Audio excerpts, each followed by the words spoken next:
Pusing dia.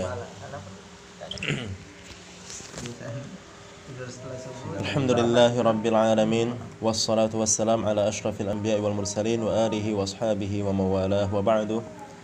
Kita lanjutkan pembahasan kita di usulul fiqh istilahan. Ya, kemarin kita sudah menerangkan kalimat usulul fiqh secara harfiah. Nah, sekarang kita menjelaskan usul fiqh secara penamaan. Ya.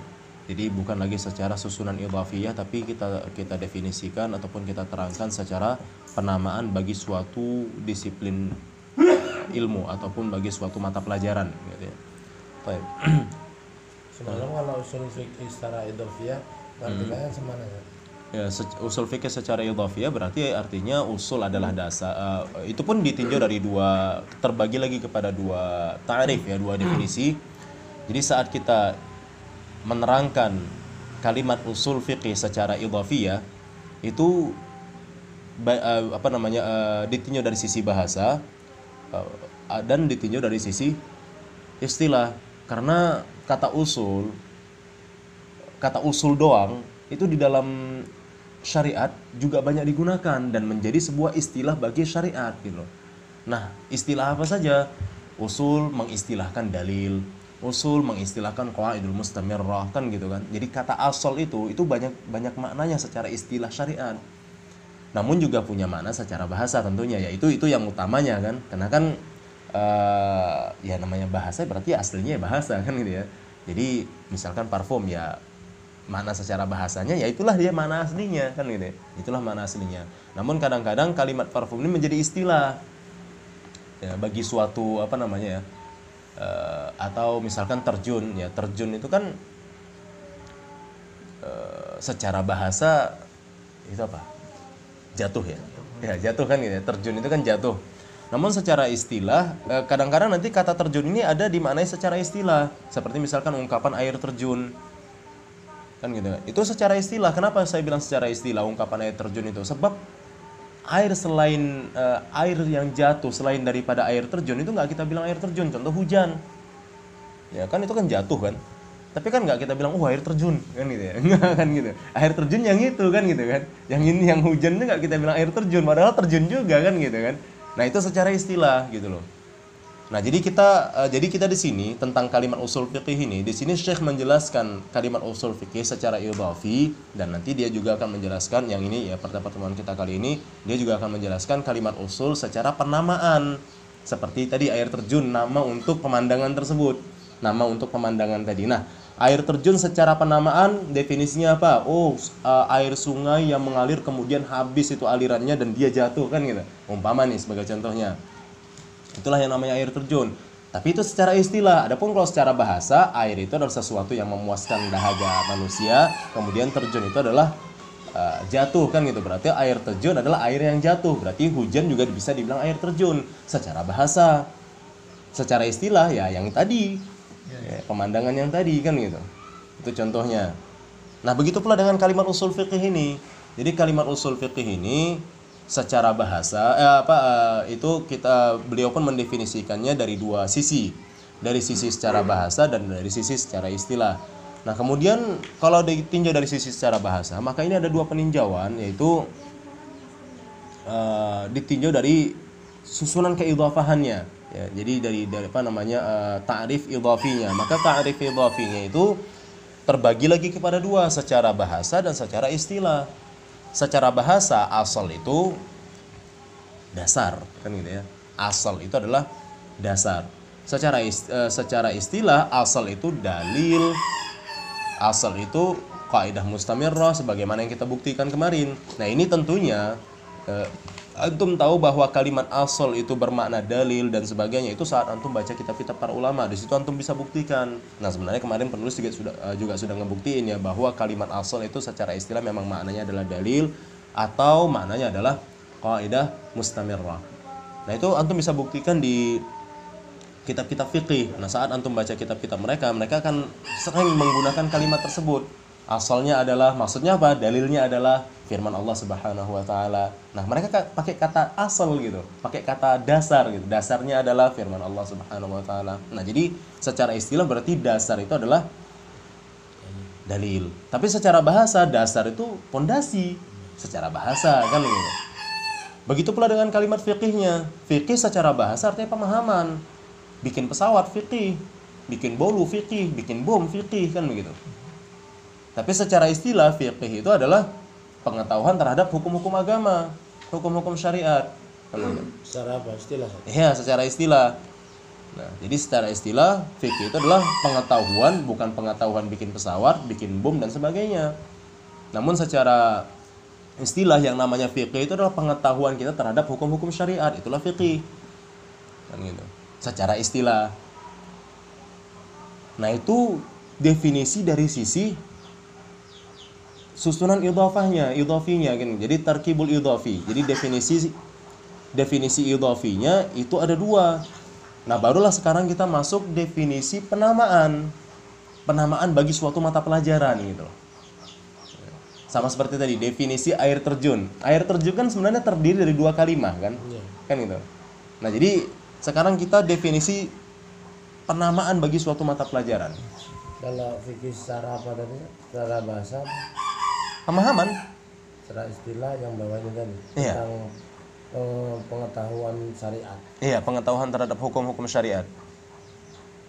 Nah, itu fikih secara istilah. Adapun fikih secara bahasa ya pemahaman. Misalkan pemahaman bikin kereta, pemahaman betulin kereta, kan gitu ya. Pemahaman betulin mobil ya itu fikih. Secara bahasa namanya pemahaman.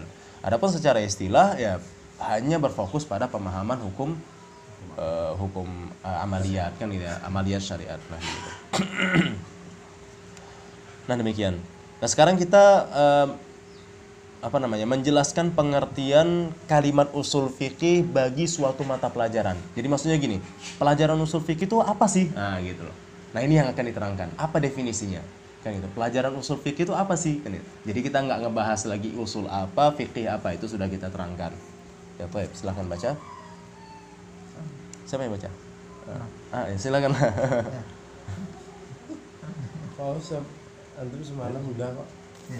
Iya, nanti barang istiadah. الثاني أصول الفقه اصطلاحا وأما تعريف أصول الفقه اصطلاحا بعد أن صار لقبا وعلما علما قيما Ya benar, wa'alam. علما على الفن المخصوص فقد عرف بتعاريف كثيرة بتعاريف كثيرة من أشملها أنه معرفة دلائل الفقه إجمالا وكيفية الاستفادة منها وحال المستفيد. Baik. Ya, Pak. Nah, ini penting. Ta'arifi sigam tarjumah. Bita'arifa. Sigam tarjumah. Pokoknya Bukan jamak taksir, ya, jamak taksir yang di belakang jamak taksir yang ya, ta'arif ya. Tambah Jadi pokoknya kaidah sigam muntahal jumuh itu cukup mudah, yaitu setelah alif tambahannya terdapat 2 huruf atau 3 huruf. Yang huruf tengahnya sukun. Jadi terdapat 2 huruf atau 3 huruf yang huruf tengahnya sukun. Nah, ini kita lihat di sini ada alif tambahan, setelah alif tambahan terdapat 3 huruf yang huruf tengahnya sukun atau 2 huruf. Maka itu adalah sigam muntahal jumuh yang artinya termasuk isim ghairu munsharif. Dari mana kita tahunya bahwa ini adalah alif tambahan? Ya kan kita tahu, kan kita sudah tahu mana fa, mana ain, mana lam kan gitu. Ya tentu kita akan tahu bahwa alif ini adalah tambahan. Ya, karena kan di sini fa-nya adalah ain dan ainnya adalah ra, lamnya adalah fa kan gitu. Ya, pertanyaan bagus. Nah, sekarang kita bahas usul fikih secara penamaan. Dan adapun usul fikih secara istilah, ya setelah dia menjadi nama bagi suatu disiplin ilmu tertentu, kan gitu. Jadi adapun definisi usul fikih, ya adapun ta'rif usul fikih secara istilah, ya kan ini kita langsung masuk ke secara istilah karena nggak perlu lagi dibahas secara bahasanya ya. Karena kalau secara bahasanya berarti usul fikih adalah dasar-dasar pemahaman, ya itulah secara bahasanya. Jadi kita langsung masuk ke secara istilahnya saja kalau soal penamaan kan begitu. Dan adapun definisi ataupun pengertian usul fikih secara istilah setelah dia menjadi nama, ya setelah dia menjadi nama bagi suatu disiplin ilmu tertentu, maka sebenarnya banyak definisi untuknya ya. Sebenarnya banyak definisi untuk usul fikih dan yang dan yang apa namanya? Yang tercakupnya gitu ya. Maksudnya yang paling mencakupnya ya. Dan yang paling dan di antara yang paling mencakupnya adalah dan di antara yang paling mencakupnya artinya mencakup seluruh, mewakili seluruh definisi-definisi yang banyak tadi, karena di sini dikatakan faqad urifa, maka usul fikih ini telah telah diterangkan dengan banyak ta'rif. Ya, telah diterangkan dengan banyak definisi. Maka di antara yang paling mencakup di antara semua definisi tersebut adalah usul fikih itu adalah ma'rifatu dalailil fiqhi ijmalan. 1. Ma'rifatu dalail fiqhi ijmalan. 1. Wa ma'rifatu kaifiyatil istifadati minha. 2. Wa ma'rifatu halil mustafid. 3. Berarti usul fikih itu poinnya di mana? Di 3 ini, Ustaz. Iya. Enggak. Gimana? Bukanlah. Ini. Ya kan 3 kan? Ma'rifatu dalailil fiqhi ijmalan 1, ma'rifatu kaifiyatil istifadati minha 2 faqrah, ma'rifatu halil mustafid 3 faqrah. Nah, berarti topiknya apa sebenarnya nih usul fiqh ini? Ma'rifah. Pengetahuan. Iya. Bukan dalailul ijmaliyah, bukan istifadati minha, bukan halul mustafid. Bukan itu usul fiqh. Usul fiqh adalah ma'rifahnya. Tapi semuanya itu perlu, Ustaz, 3 itu kan. Ya iyalah, memang namanya definisi fikih kan gitu ya. Maksudnya bendanya apa maksud saya gitu loh. Ya, yang saya pertanyakan berarti mana benda usul fikih itu? Benda usul fikih adalah Ya ma'rifah. ma'rifah lah memang. Jadi kan ma'rifatu dalailil fiqh. Iya. Wa ma'rifatu kaifiyatil Nah, paham kan? hal mustaqim. Iya. gitu. Paham kan? Itulah dia yang dimaksudkan dengan usul fikih. Jadi ini pengetahuan bukan? Pengetahuan. Nah, inilah yang usul fikih. Kan gitu ya. Inilah yang usul fikih. Jadi bukan dalil ijmaliyah, itu bukan usul fikih, itu qaid fikih. Kan gitu ya. Misalkan seperti al-amru lil wujub itu qaid fikih, bukan usul fikih itu. Usul fikih dan qaid fikih beda. Ya karena kan makanya di sini saya ingin jelaskan yang menjadi khabar bagi ma'rifah, yang menjadi khabar bagi usul fikih adalah ma'rifah. Berarti usul fikih itu adalah ma'rifah. Itulah pentingnya kita memahami mubtada dan khabar supaya bisa nentuin mana yang namanya usul fikih. Karena bukan dalil fikih ijmaliyah. Karena kalau memang berarti usul fikih itu bukan dalil ijmaliyah aja, tapi usul fikih itu juga adalah kaifiyatil istifadah. Berarti usul fikih itu adalah halul mustafid. Apa hubungannya halul mustafid dengan usul fikih? Kan gitu ya. Halul mustafid maksudnya mujtahid ya. Kan gitu. Apa hubungannya kan gitu. Nah, demikian. Tapi keadaan yang berfaedah, Ustaz, halul mustafid. Lupa saya ngeluarin ayamnya keluar rupanya. Takutnya lari. Saling ingat cerita. Baik ya, kita lanjutkan gimana tadi Bang? Halul mustafid itu kan bukan hal-hal yang berfaedah. Bukan, mustafid ini maksudnya mujtahid. Oh, mustahil. Iya, ya. Mustafid itu maksudnya mujtahid. Walaupun di situ kan istifadah itu kan. Iyalah, mustafid kan artinya orang yang mengambil ifadah. Oh iya. Orang yang mengambil ifadah kan berarti kan itu kan sirah isim Isim fa'il. fa'il kan. Nah, jelas ya. Jadi singkatnya di sini supaya antum paham bahwa jangan beranggapan usul fikih itu adalah dalil ijmali. Usul fikih itu adalah kaifiyatul istifadah. Usul fikih itu adalah halul mustafid, bukan. Ya. Karena banyak dari kita yang memahami demikian, bukan. Dalil ijmaliyah, ya dalil ijmaliyah. Usul fikih ya usul fikih. Ya, kemudian mereka memberikan keterangan bahwa dalil ijmal itu seperti contohnya misalkan al-amru lil wujub. Oh, berarti al-amru lil wujub itu usul fikih, bukan.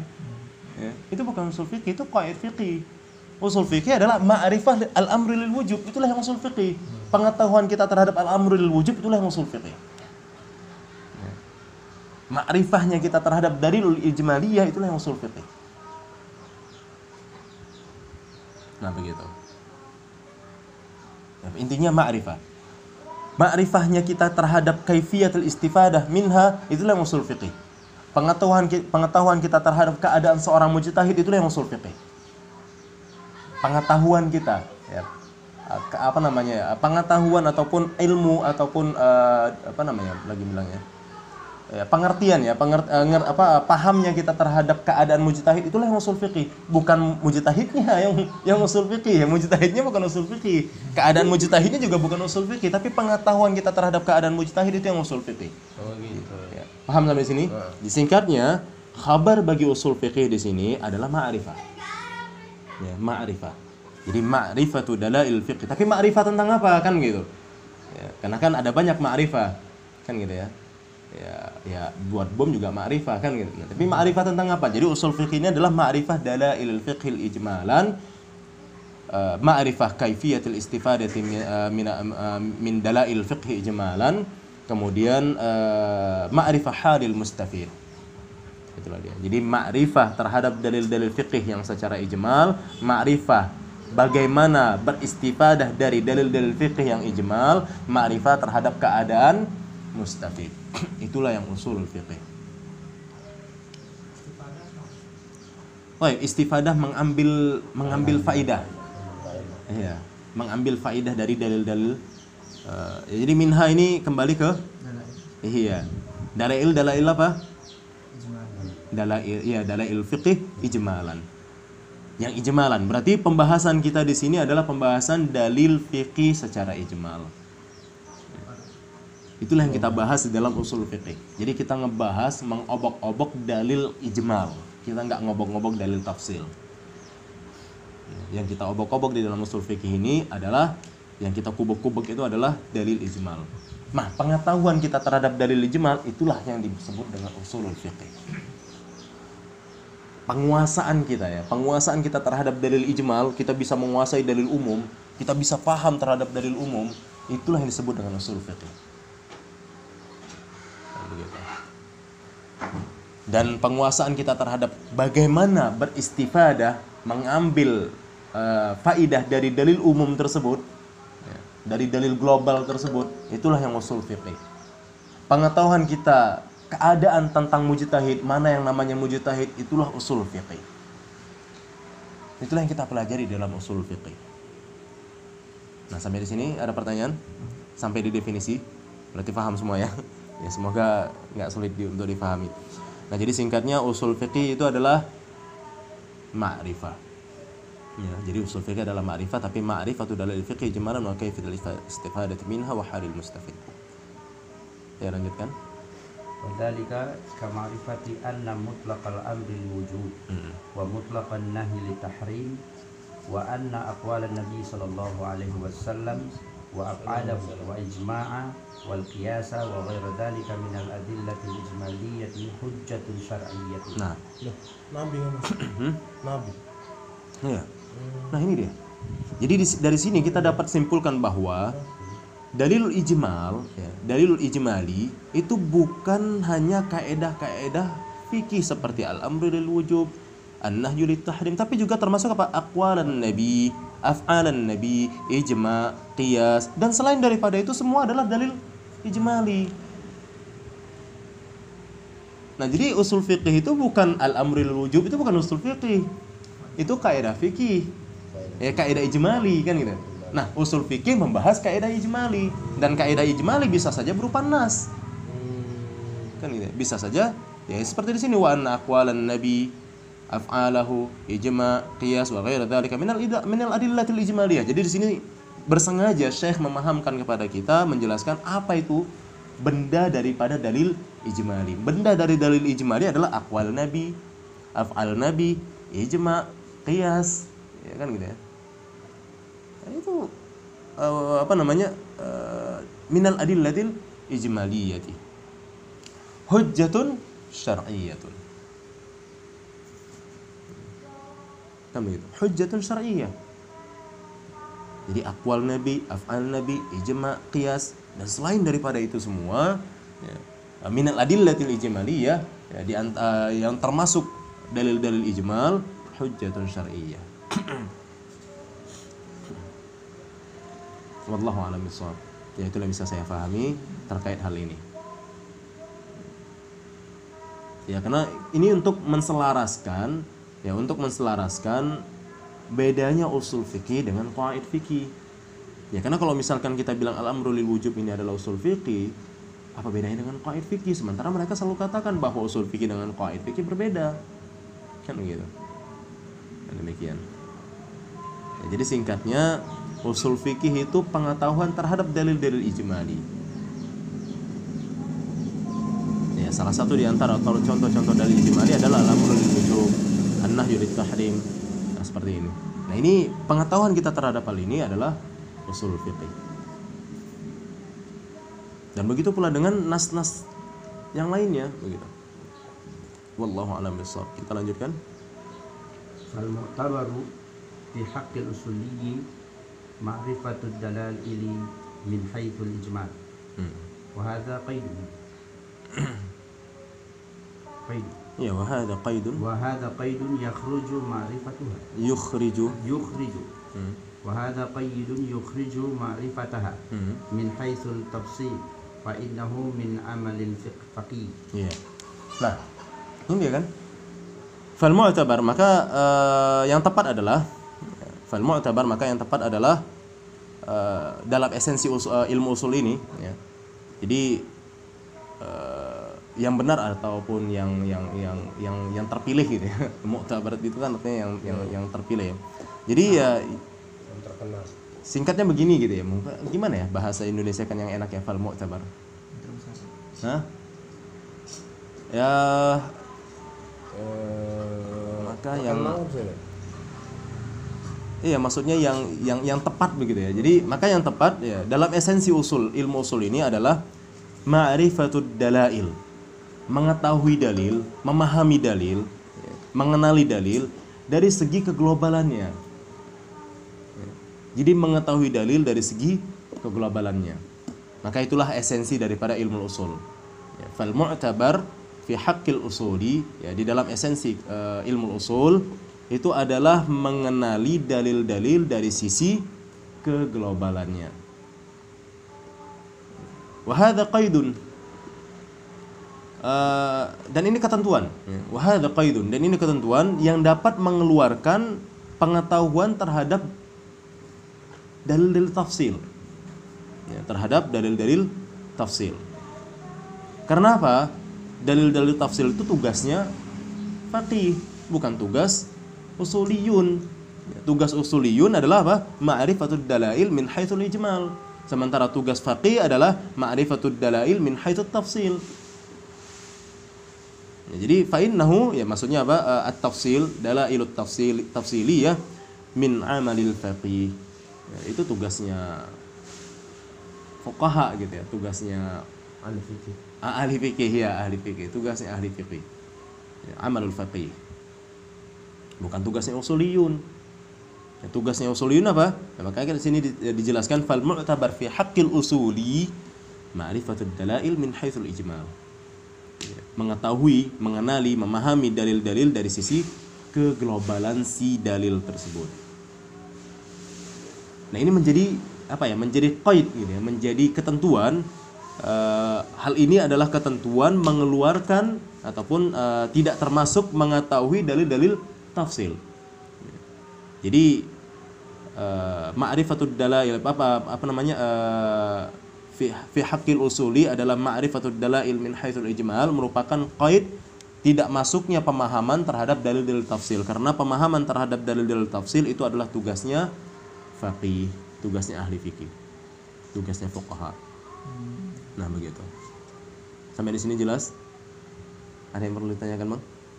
Ya, kalau gitu kita lanjutkan. Wa dzalika kal ilmi bi anna salata fi qoulihi ta'ala wa aqimus salata wajibatun wa anna az-zina fi qoulihi ta'ala wa la taqrabuz zina haramun wa anna ar-riba fi qoulihi ta'ala wa ahallallahu al-bai'a wa harrama ar-riba haramun. Nah, contohnya seperti misalkan dalil-dalil tafsil adalah seperti pengetahuan terhadap salat, ya. Wa dzalika, contoh dari hal itu kal ilmi bi anna shalah fi qoulihi ta'ala wa aqimus shalah wajibah. Ini seperti pengetahuan kita terhadap salat itu wajib yang terdapat di dalam firman Allah Ta'ala wa aqimus shalah, ya, wa aqimus shalah. Wa anna zina fi qoulihi ta'ala wa la taqrabuz zina, dan bahwasanya zina yang terdapat di dalam firman Allah wa la taqrabuz zina adalah haram. Nah, pengetahuannya semisal ini adalah contoh daripada pengenalan terhadap dalil tafsili. Nah, ini tugasnya faqih. bukan tugas usuliyun. Nah, begitu. Tugas fuqaha. Wa anna riba fi qoulihi ta'ala halallahu al-bay'a wa harrama riba haram. Ini tugasnya fuqaha. Dan bahwasanya riba yang terdapat di dalam firman Allah wa halallahu al-bay'a wa harrama riba itu adalah haram. Nah, itu tugasnya faqih. Ya, demikian. Ya, sekarang kita baca wal farqu. Yang kalau ini tugasnya fakir. Hah? Yang Quran itu. Ini kan yang Enggak. Quran. Enggak harus qat'i. Kan fiqh itu kan ma'rifatul ahkam syar'iyyah allati tariquha al-ijtihad. Itu kan fiqh secara istilah. Itu kan yang kita bahas kemarin bukan usul fiqh ya, tapi fiqh. Oh iya, fikir. Iya. Jadi fiqh secara istilah ma'rifatul ahkam syar'iyyah allati tariquha al-ijtihad. Dan kita tadi kemarin sudah jelaskan ma'rifah yang dimaksud di sini adalah dhon, bukan qat'i. Kan gitu ya. Ya, jadi intinya faqih itu tidak hanya mengetahui fikih tapi juga mengetahui hal-hal yang qat'i. Tapi kalau yang qat'i sebenarnya bukan cuma faqih saja kan gitu ya. Ma'lumun minad din kan kalau yang qat'i. Ini hanya contoh. Jadi pengetahuan kal ilmi bi anna shalah wajibah fi qoulihi ta'ala wa aqimus shalah. Jadi pengetahuan terhadap salat yang terdapat dalam firman Allah itu wa aqimus shalah adalah wajib, itu bukan usuliyun gitu loh. Itu faqih gitu. Demikian. Ya, kita lanjutkan. Wal farqu baina ad-dalil al-ijmali wad dalil at-tafsili anna ad-dalil al-ijmaliyya la yata'allaqu bi juz'iyyatin mu'ayyanatin bi khilaf ad-dalil at-tafsili. Ya. Ini perbedaannya ya. Perbedaan antara dalil ijmali dan dalil tafsili. Bahwa dalil ijmali itu tidak terkait ya, dengan bahagiannya ya, dengan bahagian tertentu. Tidak terikat dengan bahagian tertentu. Itulah dalil ijmali. Jadi bahwa dalil ijmali itu adalah dalil yang tidak terikat dengan bahagian tertentu. Berbeda halnya dengan dalil tafsili. Berarti apa? Dalil tafsili terikat dengan juz yang tertentu. Ya, kan gitu. Kalau dalil ijmali itu tidak terikat dengan juz yang tertentu, dengan bahagian tertentu. Sementara kalau dalil tafsili itu terikat ataupun tertalik ke juz tertentu. Ya, kebahagiaan tertentu. Itulah yang dimaksud dengan, itulah perbedaan antara dalil tafsili dan dalil ijmali. Berarti bendanya bisa sama. Bendanya bisa sama. Artinya apa? Kalau kita bilang dalil tafsili itu adalah berupa Quran dan Sunnah, maka dalil ijmali juga bisa berupa Quran dan Sunnah, gitu loh. Jadi saya belum setuju kalau dikatakan dalil ijmali itu bukan Quran dan Sunnah, ya, dalil tafsili baru Quran dan Sunnah. Enggak. Bisa saja dari kedua-duanya. Intinya kalau dia itu ta'alluq bi juz'iyyatin muayyanatin dalil ijmali. Kalau misalkan dia itu muta'alliq bi juz'iyyatin Kalau dia itu ghairu muta'alliq ya kan. Kalau dia itu ghairu muta'alliq bi juz'iyyatin muayyanatin itu dalil ijmali. Kalau dia itu muta'alliq bi juz'iyyatin muayyanatin dalil tafsili. Apapun bendanya. Contohnya. Ya, di sini ada dicontohkan ya. Di sini ada dicontohkan. Coba bacakan. Faqauluhu ta'ala. Faqauluhu ta'ala wa aqimus salata khasun bis salati la 'alaqata lahu biz zakah wala bil hajj. Nah, ini dari berarti ini apa? Wa aqimus shalah ini ijmali atau tafsili? Hah? Tafsil. Ya kan gitu. La 'alaqata lahu biz zakah wala bil hajj khasun bis shalah. Berarti ini apa? Tertentu pada terikat pada bahagian tertentu. Berarti ungkapan waqimus shalah adalah dalil tafsili. Qauluhu ta'ala waqimus shalah khasun bis salati la 'alaqah lahu biz zakah. Enggak ada hubungannya ke zakat, enggak ada hubungannya ke haji. Nah, berarti dalil seperti ini adalah dalil tafsili. Ya, kita katakan sebagai dalil tafsili. Itu ternampak oleh kita karena di situ fil amr gitu. Bukan soal fil amarnya, karena memang dia terikat membahas poin tertentu gitu loh. Ya. Membahas poin tertentu. Ya, seperti waqimus shalah. Nah, ini kan dia tertalik kepada bahagian tertentu, yaitu apa? Khasun bis shalah, terkhusus pada salat doang. Enggak ada enggak terikat ke zakat, enggak terikat ke haji. Maka waqimus shalah adalah dalil tafsili. Kemudian contoh lain, qauluhu ta'ala Wa qauluhu ta'ala wa atuz zakata khasun biz zakati la 'alaqata lahu bis salah wala bil hajj. Nah, jadi wa qauluhu ta'ala wa atuz zakah khasun bis salah. Ini terkhusus untuk khasun biz zakah. Ini terkhusus untuk zakat doang. Nggak ada sama sekali ikatannya ke salat dan juga ke haji.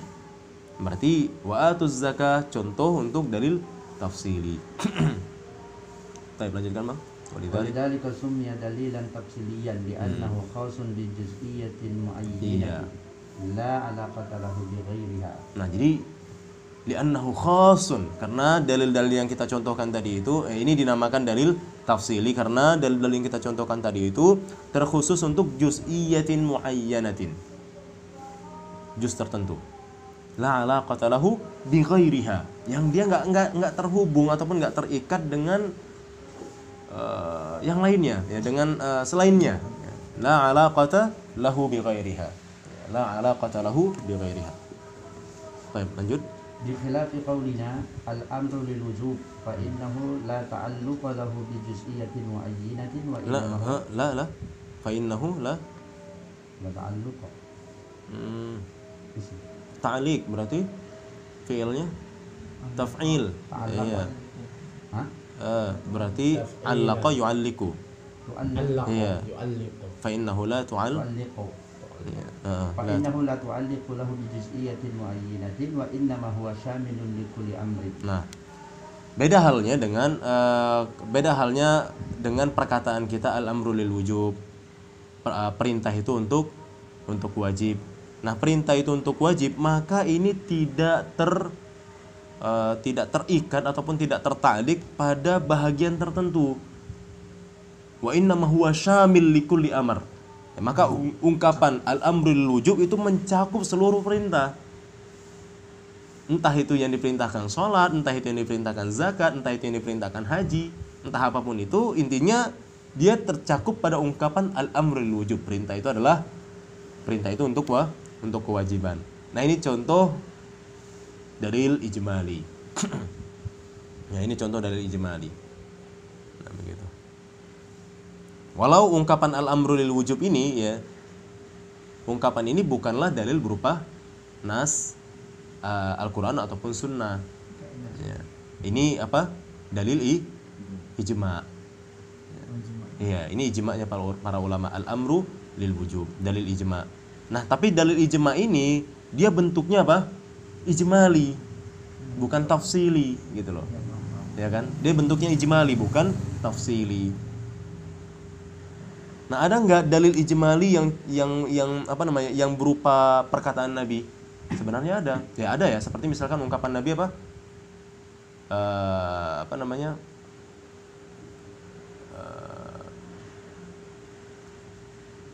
Al-muslimu ala syurutihim. Nah, itu kan ijmali. Itu lafaz Nabi ya, bukan apa namanya, bukan ijma, bukan pula qiyas kan gitu ya. Itu lafaz Nabi. Kalau nggak salah yang meriwayatkan Bukhari atau Muslim ya. Al-muslimuna ala syurutihim. Ya, al-muslimuna ala syurutihim. Itu kan ijmali itu. Nah, jadi intinya begini, bahwa saya hanya kurang sepakat ketika dikatakan kalau dalil tafsil itu adalah berupa Quran dan Sunnah, dalil ijmali bukan berupa Quran dan Sunnah. Bisa saja, ya, intinya benda keduanya bisa sama aja. Ya, benda keduanya sama aja. Ya, dalil tafsili ya bendanya bisa berupa nas Al-Quran dan Sunnah, dalil ijmali juga bisa berupa nas Al-Quran dan Sunnah. Ya, demikian. Cuma yang membedakan antara keduanya hanyalah la yata'allaq bi juz'iyyatin muayyanah, itu untuk dalil ijmali, sementara dalil apa namanya, dalil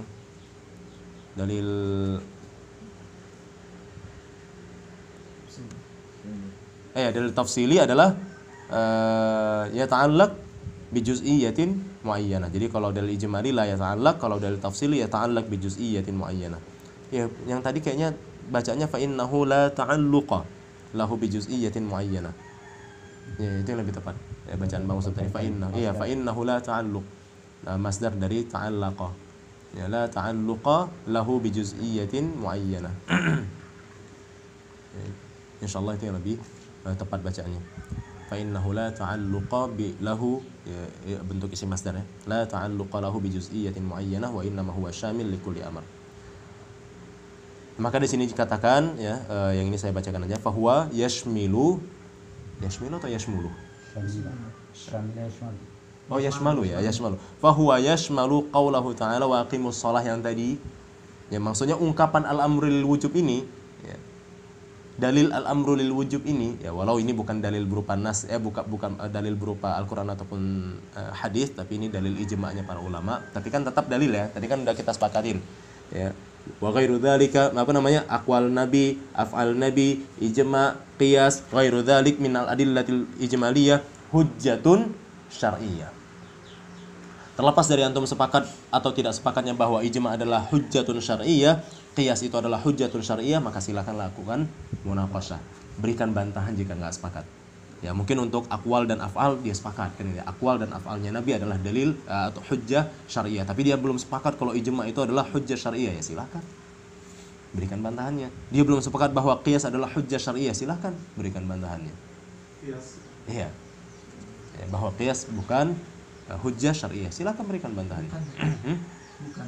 Iya, bukan hujjah syar'iyyah. Silakan berikan bantahannya. Karena kan Enggak, masuk pendapat Orang, iya. orang bilang Ya misalkan antum ya. Adapun kalau bukan Ustaz yang suruh gitu. bukan, misalkan ya kan gitu ya. Silakan berikan bantahannya maksudnya. Ya, ini kan masalahnya kita kan nggak memaksain pendapat kan gitu ya. Silakan. Cuma yang jelas di sini penulis berpandangan bahwa aqwal Nabi, af'al Nabi, ijma', qiyas, ya maksudnya ijma' di sini adalah ijma' kaum muslimin, ya kan. Kemudian qiyas, dan selain daripada dalil-dalil ijmaliyah, selain daripada itu berarti masih ada lagi yang lainnya selain dari aqwal Nabi, af'al Nabi, ijma', qiyas, masih ada lagi yang lain berarti. Karena wa ghairu dzalika katanya dan lain-lain. Yang berupa dalil-dalil ijmali itu semua adalah hujjatun syar'iyyah katanya. Hujjatun syar'iyyah. Apakah berarti benar semua? Ya bisa saja ada yang nggak benar. Cuma yang benar hujjatun syar'iyyah. Tapi ada yang nggak menerima sama sekali barangkali ya. Saya pun nggak tahu juga. Mungkin ada yang nggak menerima sama sekali. Nggak, qiyas itu bukan hujjatun syar'iyyah umpama. Silakan berikan bantahannya. Kalau memang qiyas. Hah? Bukan, qiyas itu begini, Bang. Misal Rasulullah naruh pelepah kurma di atas kuburan agar diperingan azab orang yang di dalam kuburan tersebut. Nah, kemudian ulama-ulama belakangan mengkiaskan naruh kembang, ya kan gitu, kembang bunga di atas kuburannya. Ya. Jangankan gitu, Bah. Kalau kitanya dalil tadi aja kita nggak tahu. Gimana kita bisa mengkiaskan? Kita bisa mengkiaskan artinya saat kita tahu dalil tersebut. Nah, kalau kita tahu dalil tersebut, lalu kita tahu kaidah kias, silakan mengkiaskan. Berarti kita alim. Kan gitu. Iya. Berarti kita tahu kan gitu ya. Artinya kan kita tahu. Nah, bagaimana kita bisa mengkiaskan kalau dalilnya aja nggak ada, yang mau dikiaskan nggak ada, alat ataupun bahan untuk dikiaskan nggak ada. Bagaimana kita bisa mengkias sesuatu, alatnya aja nggak ada gitu loh. Nah, adapun mereka, kenapa mereka bisa mengkiaskan? Karena mereka pernah dengar perbuatan Nabi tadi. Kalau mereka kiaskan, kan gitu kan? Nah, kita mau mengkiaskan, lah alatnya aja nggak ada. Dalil tadi aja kita nggak tahu. Gimana? Kita mau mengkiaskan pakai apa? Apa yang harus dikiaskan? Kan gitu ya? Apa yang mau dikiaskan? Kias ini bisa sembarang orang bisa kias. Karena kadang-kadang sangat jauh dari kriteria yang dibuat Rasulullah. Saya baru Rasulullah tadi kan Memang kias itu memang jauh dari namanya kias. kelapa. Iya. Lalu pakai geser sampai ke bunga. Kalau pula bunga ini tradisi. Itulah kias. Pula kan gitu kan. Jadi berkait dengan pesantren. Tapi itulah kias. Kias itu. Itulah namanya kias. Kias itu ya nggak sama, namanya kias. Kalau misalkan sama itu namanya bukan kias. Itu dalil. Saya Rasulullah pakai kelapa. Pelepah kurma. Ya kelapa juga banyak lah, kelapa kelapa sawit. Ini kan bunga masalahnya. Iya. Bunga kebetulan ala ya apa Buddha apa Hindu. Nah, gitu loh. Itu dia jelas. Kalau dalam beragama Hindu ada sedekah pun kita nggak boleh gitu kan gitu. Iya memang kayak gitu aja. Ini masalah tadi kan menyenggol kias tadi. Iya. Kelapa banyak gitu loh. Kalau gitu Gini loh, Bang. Kalau abang berduga-duga justru nanti Ya kenapa Rasulullah pakai? Enggak, maksudnya gini. Kenapa Rasulullah pakai kelapa kurma? Enggak ada bunga. Intinya gini, Pak. Kias itu memang begitu, memang nggak sama. Nah, terlepas dari kias itu salah atau benarnya, nah di situ nanti kita adu hujah lagi gitu loh, bahwa kiasmu ini nggak tepat. Ya kan gitu ya. Itu kita adu hujah lagi. Saya pun setuju. Saya bukan berarti pengamal yang menggunakan bunga-bunga. Cuma itu saya kan tadi mencontohkan yang namanya kias itu apa? Kias itu adalah sesuatu yang ada malnya. Kalau kita bisa bilang ada wazannya, kan gitu ya, ada cetakannya. Nah, tapi saat dicetak ulang dia nggak sama persis gitu loh. Tapi ada kiasnya gitu. Nah, itulah yang namanya kias. Ya, itulah yang namanya kaidah. Misal, kaidahnya Muhammadun alimun. Itu kaidah. Muhammadun alimun. Nah, apa-apa yang serupa dengan Muhammadun alimun maka kita kiaskan begitu. Jangan pula nanti Zaidun qaiman. Sementara kiasnya, kaidahnya Muhammadun alimun, itu kaidah Muhammadun alimun. Kan gitu kan? Nah, namun untuk Zaid berdiri itu juga kita kiaskan seperti Muhammadun alimun, yaitu berarti Zaidun qaimun. Jangan pula kita bilang Zaidun qaiman atau bahkan Zaidan qaiman. Nah, kita mengkiaskan Zaid berdiri dengan Muhammadun alimun. Ya, jadi ulama bikin pokoknya yang semisal dengan kalimat ini, maka bacaannya Muhammadun alimun. Umpama itu kaidah. Maka kita kiaskanlah kalimat-kalimat yang lain. Kalau misalkan yang itu juga, itu namanya bukan kias. Kalau Muhammadun alimun juga bukan kias. Nah, yang kias itu nanti Zaidun qaimun, kan gitu ya. Pak Rudi jamilun, umpama, kan gitu ya. Umpama kan, ini kan gitu. Nah, itu namanya kias. Ya, itu yang namanya kias. Ya, artinya apa? Kias nggak sama. Kalau itu juga yang kita bilang, itu namanya bukan kias. Muhammadun alimun juga yang kita bilang, itu yang dijadikan kaidah, itu yang dijadikan mal, kan gitu kan. Lah kalau itu juga yang kita bilang, itu namanya bukan kias. Itu apa adanya gitu loh. Itu namanya apa adanya. Kias itu berarti memang nggak sama. Jadi kalau misalkan sama-sama pelepah, ya berarti sama, kan gitu ya. Berarti sama gitu loh. Nah, itu namanya bukan kias. Terlepas dari kiasnya salah atau benar, itu nanti hujah lagi. Atau sekalian kita nggak setuju sama kias. Oh, nggak ada kias. Nah, gitu. Dia berdalil mungkin dengan ucapan Imam Ahmad bin Hanbal, la qiyasa fis sunnah, kan gitu ya. Laisa fis sunnati qiyasun. Kalau nggak salah begitu kalimatnya. Saya pun lupa antara la qiyasa fis sunnah atau laisa fis sunnati qiyasun di dalam usul sunnah. Itu ucapan Imam Ahmad bin Hanbal di dalam usul sunnah. Apakah maknanya demikian? Seperti yang kita pahami, maksudnya dia nggak setuju sama qiyas. Wallahu alam. Cuma yang jelas memang ada ucapan beliau, laisa fis sunnati qiyasun. Tidak ada qiyas di dalam sunnah, katanya. Nah, itu pernyataan Imam Ahmad bin Hanbal di dalam risalahnya Ushulus Sunnah yang cuma beberapa halaman aja, nggak banyak, silahkan dibaca. Nah, demikian. Namun di sini Syekh mengatakan bahwa qiyas hujjatun syar'iyyah. Maka tadi saya bilang, kalau antum nggak setuju bahwa qiyas adalah hujjatun syar'iyyah, silahkan lakukan bantahan. Simple. Kalau antum balik, silahkan taklid. Kan gitu kan? Ya kan, kalau kita bodoh, kan gitu. Kalau kita merasa bodoh, silahkan taklid. Kalau kita merasa tahu, silahkan keluarkan bantahan. Kan gitu. Nah, kan sebenarnya simple sih dalam hal ini. Ya, saat kita tahu kita bodoh, diam sebenarnya, tapi justru orang yang bodoh banyak bicara, orang yang pintar banyak diam. Kembali kan. Kala itu kita perkataan ulama bukan perkataan Nabi. Nah, itulah dia. Cuma momennya semana makanya. Nah, apa ada bukti kias itu? Ada. Nabi sendiri pernah melakukan kias gitu ya. Misalkan seperti contoh kita pernah mengkias ya. Ini yang dilakukan oleh orang salafi ya. Umpamalah kita nggak setuju tadi sama penaburan bunga kan. Wah, ini kiasnya menyimpang nih, menyeleweng ini kan, jauh kali ini kan ini. Orang salafi juga pernah melakukan kias yang kalau kita perhatikan secara seksama itu juga jauh. Contohnya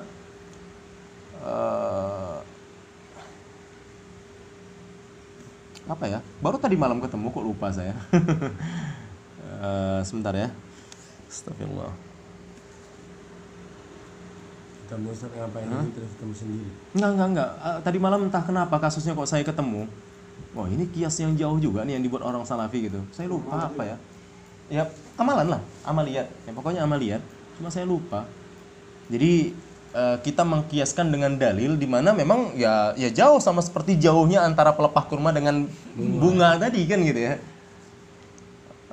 Lupa saya. Nanti kalau ingat saya insya Allah saya sampaikan ya, bahwasanya ada kita lakukan. Nah jadi begini, kalau kita bisa menerima kias dalam satu permasalahan, maka berarti ada standar ganda di kita kalau kita nggak nerima kias dalam hal yang lainnya. Nah ini jadi permasalahan ya ikhwah. Jadi kita perlu nazar lagi di sini. Sepala sekalian, nggak terima sekalian. Lebih konsisten gitu loh. Kias ini kan kan gitu ya. Konsisten dan dia umpamanya ini kan orang berwudu boleh apa pakai siwak, rupanya orang Salafi pakai odol itu nggak juga kias itu. ya kias. Ya kias itu. Iya betul. Nah itu kan sebenarnya bisa dibilang jauh ya. Ada yang lebih kentara gitu loh jauhnya. Ya itu kan termasuk bahagian dari yang jauh. Baru ulama-ulama salafi ya, atau kita lah maksudnya orang-orang salafi mengkiaskan siwak sebelum wudhu itu dengan sikatan. Kan gitu ya. Ya kias. Oh nggak bisa. Umpama kan gitu ya. Ya yang bilang nggak bisa ya silahkan. Ya mungkin yang bilang nggak bisa karena dia bilang dia anggap nggak ada kias di dalam sunnah. Malah kalau saya lebih bisa menghargai yang mana setiap ucapannya itu dia konsisten gitu. Kalau enggak, kalau boleh ya boleh. Misalkan kayak Syekh Mukbil ya, kalau salah, yang memang nggak boleh foto. Wah Syekh Mukbil ya, Mukbil atau ya Rob Mukbil nggak boleh foto. Ya udah sekalian, sama sekali nggak pernah fotoan. Jadi kita pun menghargai pandangan seperti itu. Sementara Syekh Utsaimin konsisten di dalam kebolehannya. Kita pun bisa menghargai. Nah, yang jadi pertanyaan saya, yang bikin saya goncang adalah Syekh Shalal Fauzan, kan gitu ya. Dia bilang nggak boleh tapi banyak fotonya. Ini kita bingung kan gitu ya. Kita bingung di situ. Syekh Utsaimin bilang boleh. Dan dia konsisten dengan kebolehannya. Syekh Mukbil bilang nggak boleh, konsisten dengan ketidakbolehannya. Mu'alim Fatah bilang boleh kalau untuk as-sunnah, nggak boleh kalau untuk as-sunnah, boleh kalau untuk dia kan gitu. Nah, kan kita mempertanyakan jadinya kan gitu kan. Itu contohnya. Ya, ada kaidah yang standar ganda dia. Nah, standar ganda gini saya agak ngebuangnya gitu loh. Nggak saya pakai. Ini kalau udah ada standar ganda dari seseorang, ya udah saya pilih yang ucapannya lebih konsisten gitu. Bisa berpendapat. Sampai sekarang nggak berubah. Itu ada videonya. Ada videonya bahwa Syekh Shalal Fauzan tidak berubah dari pendapatnya yang ada di Syarah Kitabut Tauhid bahwa foto nggak boleh apapun alatnya. Nggak berubah. Bingung abang kan, goncang kan? Nah, abang, video apapun dia yang diambil dengan alat apapun nggak boleh. Masa beliau celana di sini nggak tahu ini. Makanya nanti Wahid kirim nanti videonya. Nanti abang kaji sendiri ya kalau goncang-goncang. Di masa tua ini. Iya, di masa tua ini kan kelihatan nanti dari suaranya, suara tuanya dia, bukan suara mudanya. Gitu. Ya, yang mana nanti di situ dia buat alasan, memang cuma alasannya itu sulit Wahid terima. Nanti abang dengarkan aja sendiri. Baik. Ya, jadi intinya ya begitulah ikhwah. Banyak belajar lagi lah kita. Ya, dan saat ini berarti banyak diam lah kita. Saya pikir itu lebih baik karena itu juga bentuk pengamalan kita terhadap hadis Nabi, man kana yu'minu billahi wal yawmil akhir falyaqul khairan aw liyasmut. Iya, betul. Insyaallah ya, insyaallah lebih baik bagi diri kita. Baik. Sampai di mana tadi? Jadi fahuwa yashmilu qauluhu ta'ala wa aqimus shalah. Maka ungkapan al-amru lil wujub, dalil ijmali yang kita anggap ungkapan ini adalah dalil ijmali. Ya, dalil ijmali dari mana? Bukankah di dalam Al-Qur'an enggak ada ungkapan al-amru lil wujub, di dalam hadis juga enggak ada ungkapan al-amru lil wujub. Maka ungkapan al-amru lil wujub ini adalah ijma'. Dan ijma' bahagian daripada hujjatun syar'iyyah. Sepakat nggak sepakatnya antum silahkan lakukan bantahan kan gitu ya. Ini hujjatun syar'iyyah. Ijma' itu sepakat kaum muslimin ya. Berarti kalau antum nggak setuju, antum keluar dari barisan kaum muslimin kan gitu. Ya itu ijma' ya. Beda dengan kias. Kalau kias memang di situ terjadi tanaqud, tanazu dan sebagainya, dan terjadi nazar ya di dalamnya. Baik. Nah jadi ungkapan seperti al-amrul wujub ini itu mencakup aqimus shalah, mencakup wa atuz zakah, mencakup wajahidu fillah, mencakup ittaqullah wa ghairu dzalika minal awamir, dan selainnya daripada yang berupa bentuk perintah-perintah. Fa haitsu ma wajadna sighatal amri fi kalam asy-syari' hamalnaha 'ala al-wujub. Alhamdulillah, alhamdulillah. Hamila yahmalu. Iya, hamila ya. Hamilnaha ya. Ya gitu ya. Hamala atau hamila? Alhamdulillah. Hamila ya. Hamilna ya. Oh ya. Hamilnaha 'ala al-wujubi. Haitsu la qarinata tasarrufihi 'an. Maka tatkala kita mendapatkan ya, fahaitsuma, maka ketika kita mendapatkan bentuk-bentuk perintah seperti tadi yang terdapat di dalam kalam syariat, ya, ucapan-ucapan syariat, maka kita bawa kepada makna wajib, ya, hamilnaha 'alal wujub, maka kita bawa perintah-perintah wajib tadi yang terdapat di dalam syariat, entah itu di Al-Qur'an, entah itu di sunnah, kan gitu ya. Pokoknya fi kalamis syari, ya, kalamis syari, khitabus syari itu cuma dua ya. Kalau khitabus syari itu cuma dua, Quran, sunnah. Nah, maka kita bawa kepada wujub, kita bawa kepada makna wajib. Seperti perintah aqimus shalah kita bawa kepada makna wajib, perintah wa atuz zakah kita bawa kepada makna wajib, wajahidu fillah kita bawa kepada makna wajib, ittaqullah kita bawa kepada makna wajib. Ya, kenapa? Karena semuanya adalah bentuk perintah. Haitsu la qarinata tasarrufihi an, selama tidak ada yang memalingkan makna tersebut. Ya, haitsu la qarinah, tidak ada qarinah apa bahasa Indonesianya ya? Tidak ada qarinah yang memalingkan maknanya gitu. Apa qarinah? Ya, kaitan, indikasi ya. Ya. Selama tidak ada indikasi yang memalingkan makna asalnya. Yaitu apa? Al-amru lil wujub. Ya, pokoknya kita bawa kepada makna wujub selama tidak ada qarinah yang memalingkannya. Ya, tidak ada sesuatu yang dapat memalingkan maknanya. Tapi kalau ada sesuatu yang memalingkan maknanya, berarti bisa jadi nanti, oh, perintah ini hanya hukumnya mubah, oh, perintah ini hanya hukumnya sunnah. Kenapa? Ada yang memalingkannya. Tapi kalau nggak ada yang memalingkannya, al-amru lil wujub, hamilnaha al-wujub. Kita bawa maknanya kepada makna wajib. Al-amru. Hah? Al-amru lil wujub. Iya. Perintah itu adalah suatu kewajiban. Perintah itu untuk wajib. Perintah itu Iya, perintah itu untuk wajib. Nah, ini dalil umum. Ini dalil ijmal, dalil global. Kenapa kita bilang dalil global? Karena dia mencakup dalil tafsili yang aqimus shalah, perintah, atuz zakah kan perintah. Jadi dia mencakup. Sementara kalau kayak aqimus shalah itu dalil tafsili karena hanya terkhusus pada salat. Enggak ada apa namanya? Enggak ada hubungan ke zakat, enggak ada hubungan ke haji kan gitu. Tapi kalau al-amrul wujub, ya berarti yang aqimus shalah masuk ke al-amrul wujub. Yang atuz zakah berarti masuk ke al-amrul wujub. Ittaqullah berarti masuk ke al-amrul wujub. Ya, karena semua itu adalah sighatul amr. Nah, jadi sighah amr inilah yang akan kita bahas di ushulul fiqh. Supaya kita tahu mana yang sighah amr, mana yang bukan. Nah, ini jadi berarti artinya apa? Yang kita bahas di ushul fiqh ini adalah ma'rifatu dalailil ijmaliyah. perintah itu lil wujub, perintah itu untuk kewajiban. Iya, perintah itu untuk wajib. Ya, al-amru lil wujub, perintah itu untuk kewajiban. Nah, demikian. Nah, ini contoh daripada dalil ijmali. Nah, itulah perbedaan antara dalil ijmali dengan dalil tafsili. Kita lanjutkan Bang Yusuf. Fadilul ijmali la alaqata lahu bil juz'iyat bi khilafi dalil tafsili fa innahu yadullu ala juz'iyatin muayyanatin wa yata'allaqu biha wa la yata'addaha ila juz'iyatin.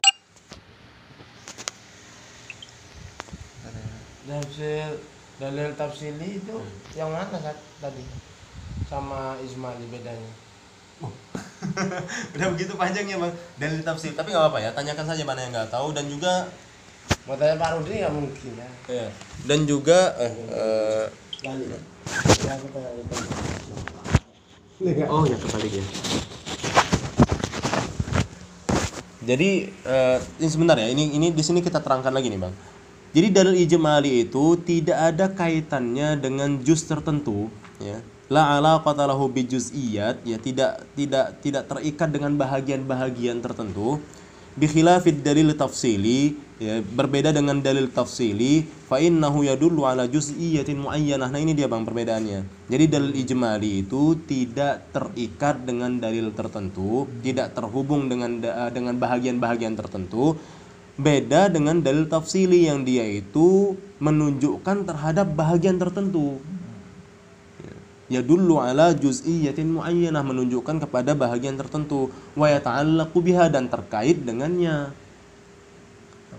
Ya, wala yata'addaha ila juz'iyyatin ukhra, ya, dan dia tidak tidak masuk, ya, tidak menghitung, wala yata'addaha, ya, tidak menghitung ya, tidak terhitung, ya, terhitung gitu, ya.